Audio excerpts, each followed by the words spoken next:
মা খাদিজাতুল কুবরাকে কবরে রাখার পরে নবীজি কবর পারে বসে আছেন, মাটি চাপা দেওয়া হয়েছে, নবী বসে আছেন।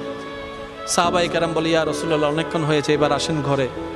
নবী বলছেন, ও আমার সাহাবা, যিনি শুয়ে আছেন উনি আমার দুঃখের দিনের বন্ধু, আমার অসহায় সময়ের মধ্যে উনি সহায় হয়ে পাশে দাঁড়িয়েছেন। সবাই যখন আমার উপর আঘাত করছে, এই আঘাতের রক্তটা উনি মুছিয়ে দিয়েছেন। উনি আমার জন্য একটা শক্তি হয়ে দাঁড়িয়েছেন। আমার খাদিজা, আমার স্ত্রী, তোমাদের উম্মাহাতুল মুমিনিন। ইয়া রাসূলুল্লাহ, একটু ঘরে আসেন। নবী বললেন, একটু পরেই ওনার কবরে ফেরেশতা আসবে প্রশ্ন করার জন্য।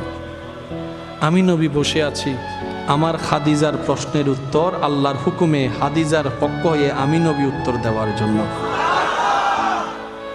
পৃথিবীর সমস্ত ভালোবাসার বন্ধনকে পিছনে ফেলে আপনার আমার নবীর জীবনীকে একটু খেয়াল করে দেখেন। সমস্ত রোমান্টিকতার হাই রোমান্টিকতা আমার নবীর জীবনের মধ্যে আছে। আমরা নিতেও জানি নাই, পালনও করতে জানি নাই। আল্লাহ পাক আমাদের সবাইকে ইসলাম মেনে চলার তৌফিক দান করুক।